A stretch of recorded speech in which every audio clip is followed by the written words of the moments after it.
discretion is advised.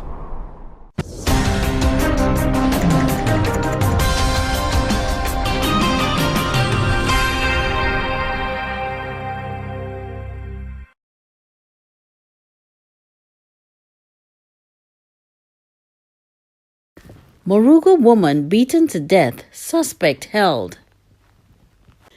Karen Karim was a kind woman who lived a life filled with fear and abuse. Her family said after fleeing one abusive relationship, she ended up in another. And on Tuesday, she was found dead in her apartment. The bloodied body of the 53-year-old mother of two was found on Tuesday afternoon on the floor of her Princestown apartment. Police believe she was beaten to death sometime on Monday night. She was originally from Ramthani Trace, Indian Walk, Moruga, but moved to a ground-floor apartment in Bueninintento Road, Princestown with a man on Monday. Police said the man reported that he left for work at 5 a.m. on Tuesday, but when he returned around 6 p.m., he found Karim dead on the kitchen floor. She had injuries to her face and chest, with blood on her ears, nose, and mouth, police reported. The man, who is now in police custody, claimed he left Karim sleeping. Karim's family was told the suspect kept apologizing to police after he was arrested. Nearby residents, including the landlord Patrick Daniel, said they heard the hysterical screams of the woman coming from the apartment on Monday night. Daniel was one of the very last people to see Karim alive, as he intervened when he heard the commotion. He said the two had not moved in even 3 hours before the argument began. When Newsday visited the apartment, which is below road level, pieces of furniture were still outside. Daniel paused his interview with police in an unmarked car to speak to Newsday. He said the apartment the couple were renting for $700 a month had 2 bedrooms and he was trying to help them out, hence the low price.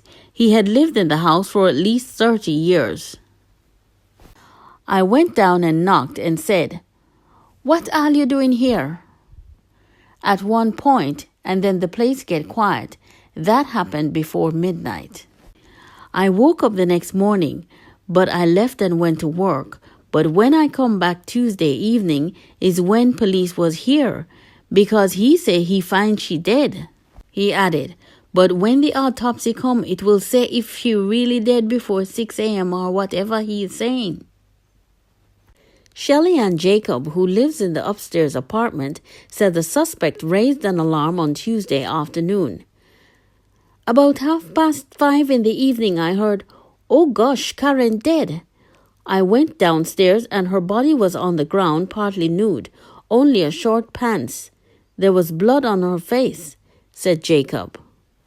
The suspect was taken to the Princestown District Hospital for a medical examination, then to the St. Madeleine police station.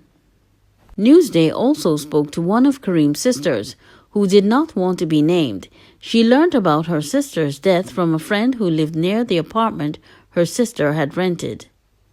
She said she had been seeing reports online by other media houses saying her sister's surname was Rosseo, but it was really Karim. Rosseo was her maiden name, but she was still legally married, despite being separated from her spouse, who lives abroad for years. She said Karim was a victim of domestic abuse in her marriage overseas, but fled the home to escape. She said Karim had recently got into a relationship with another man that the family did not know much about, and claimed he too had been abusing her for some time.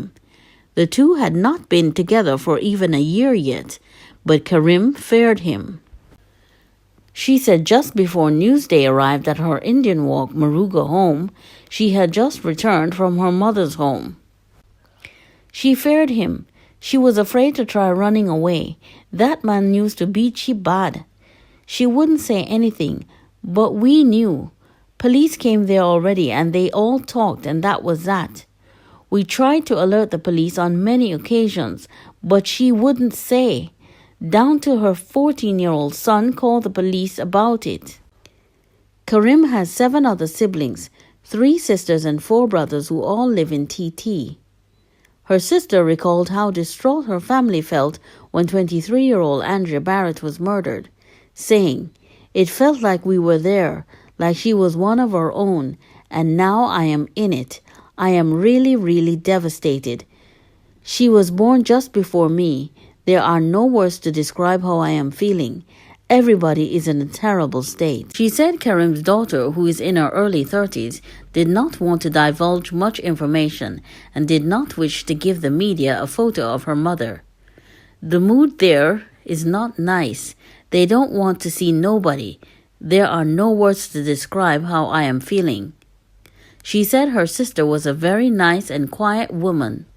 Asked if any of the suspects' relatives had contacted their family to console them, she said, "Please, nobody didn't want to know anything about him because we were always hearing he is a character." She said no one from her family believes what the suspect told the police. An autopsy is expected to be done at the Forensic Sciences Center, St. James, on Friday. Police are treating the murder as a domestic violence killing. Resident Davindra Chinsami said at that same rented apartment, another woman died at hospital after a violent confrontation with her lover. At that time, the suspect had dragged the woman into the cane field, and it was the same domestic violence, and it is déjà vu. The same thing has happened all over again in the same spot and the same house. This type of crime was swept under the carpet for years, but it is now coming to light. For about a year, people talked about it because things like that do not happen around here, he said. Superintendent Dilpal, ASP Ramdas, Inspector Philip, Victor and Ribeiro, Sergeant Forbes, WPCs Bikram, Charles and George, PC Nelson Rampersad, and others responded.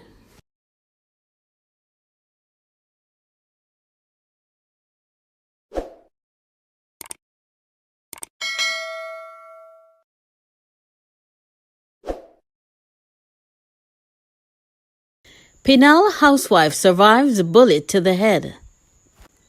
A 26-year-old Penal housewife survived after being shot in the head after she was attacked by a gunman in her home. Dana Ramkelawan was discharged from the hospital after the bullet was extracted.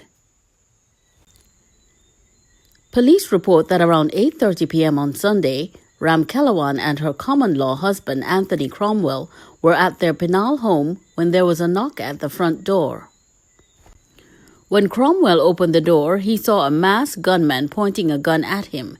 Fearful for his life, he ran into the bedroom. He then heard a loud explosion. According to police, Cromwell found his wife in the kitchen, suffering from a gunshot wound to the head. Ramkelawan was taken to the Siparia Health Facility where a doctor extracted a projectile from her head. She was transferred to the San Fernando General Hospital where she received further treatment and was discharged. Penal police are continuing investigations. Man ambushed, robbed, beaten and forced to perform disgusting acts after meeting with woman from Facebook. A 35-year-old security officer employed with TNTEC who went to meet a woman he met on social media was instead lured into a trap where he was robbed and assaulted in the Freeport area. According to a police report, at about 10:30 p.m. on Sunday, the victim went to Tiwari Circular, South Freeport, driving his silver-colored Mitsubishi wagon to meet a woman whom he had met a few months ago on social media. She had given her name as Kimberly. Upon arrival, the victim met Kimberly, who entered his vehicle and instructed him to reverse into a track a short distance away, which he did and then parked. They were approached by 2 men. One man was armed with a cutlass and the other had a gun and a wooden baseball bat. The victim told police that at this point Kimberly exited his vehicle and left in an unknown direction. The 2 suspects then beat the security officer about his body and tied him up. A 3rd man joined in and ordered the security guard to perform an act on the accomplice's toes. The victim also was robbed of $1,000 in cash, one Acer laptop valued at $6,000, and one black-colored Samsung dual-SIM cellular phone valued at $800. The victim subsequently managed to escape and sought help at a resident's house who called the police. The police took the security officer to the Siparia District Health Facility where he was medically examined. Investigating officers got descriptions of the three suspects and also retrieved CCTV footage. Investigations are ongoing.